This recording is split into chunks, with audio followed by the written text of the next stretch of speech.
आज के समय में हम ये समझते हैं कि हम सबसे ज़्यादा मॉडर्न हैं, हमारे पास सबसे ज़्यादा एडवांस टेक्नोलॉजी है, लेकिन शायद हम इसमें गलत हो सकते हैं क्योंकि प्राचीन हिंदू धर्म ग्रंथों के अनुसार भारत के अलग अलग कालखंडों में कई हजारों वर्ष पहले कुछ ऐसे विमान होते थे जिनका युद्ध में इस्तेमाल किया जाता था। कुछ ऐसे विमान जो अदृश्य भी होते थे, कुछ ऐसे विमान जो मंत्रों से सिद्ध होते थे। लेकिन हमारे पास लिमिटेड नॉलेज होने के कारण हम ये पता नहीं लगा सकते हैं कि आज से 10,000 पहले, 20,000 साल पहले और 30,000 साल पहले हमारे पास किस प्रकार की तकनीकी थी।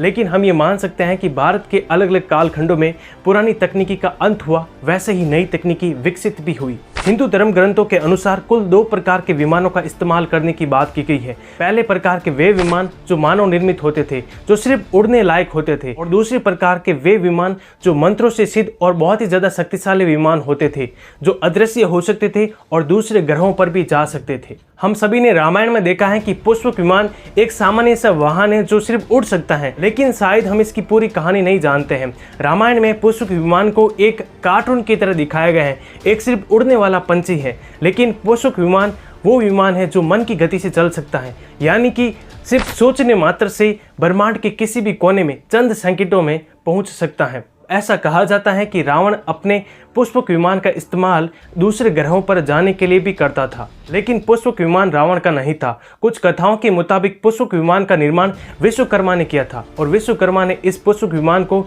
जगत पिता ब्रह्मा जी को उपहार स्वरूप भेंट दिया था। लेकिन कई कथाओं में यह भी बताया गया है कि पुष्पक विमान को स्वयं ब्रह्मा जी ने ही बनाया था और उसे अपने पुत्र कुबेर को दे दिया था। कुबेर देव, धन के देवता कुबेर देव, जिनके पास सोने की लंका थी, उनके पास उड़ने वाला एक शक्तिशाली पुष्पक विमान था जो सिर्फ सोचने मात्र से मन की गति से चलने वाला पुष्पक विमान कहीं पर भी पहुंच सकता था। कई बार देवता भी ब्रह्मांड की यात्रा करने के लिए पुष्पक विमान का इस्तेमाल किया करते थे। जब रावण को ये पता चला कि उसके बड़े भाई कुबेर देवता के पास एक शक्तिशाली उड़ने वाला चमत्कारिक पुष्पक विमान है, तब रावण ने कुबेर से पुष्पक विमान और उसकी सोने की लंका दोनों लूट ली। पुष्पक विमान इतना शक्तिशाली था कि इसके अंदर पूरी की पूरी सेना को बिठाया जा सकता था। इसके अंदर बड़े बड़े आरामदायक कक्ष बने हुए थे, बड़ी बड़ी कुर्सियां बनी हुई थी जिस पर रावण और उसकी सेना बैठकर हमला करने के लिए जाया करते थे।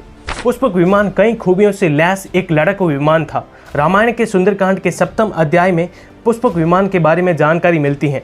पुष्पक विमान की आकृति मोर की तरह थी। ये अग्नि और वायु ऊर्जा से उड़ान भरता था। इसकी तकनीक इतनी शानदार थी दोस्तों कि इसे आकार में छोटा और बड़ा किया जा सकता था। ऐसा कहा जाता है कि इस विमान में सोने के खंभे लगे हुए थे, बड़े बड़े सिंहासन लगे हुए थे, बड़ी बड़ी कुर्सियां, बड़े बड़े कक्ष बने हुए थे और ये विमान सिर्फ दिन में ही नहीं बल्कि रात में भी यात्रा कर सकता था।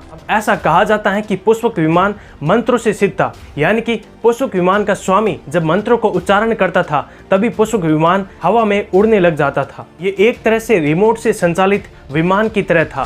प्रभु श्री राम ने रावण का वध करके पुष्पक विमान का पूजन करके कुबेर देवता को वापस लौटा दिया था, लेकिन कुबेर देवता ने इसे वापस उपहार स्वरूप भगवान श्री राम को इसे भेंट में दिया था। अब ऐसा कहा जाता है कि लंका पर विजय के बाद भगवान श्री राम, लक्ष्मण, सीता और पूरी राम सेना इस पुष्पक विमान में बैठकर अयोध्या में पहुंचे थे। दोस्तों, ये थी पुष्पक विमान की एक छोटी सी कहानी जो मैंने आपके साथ शेयर की।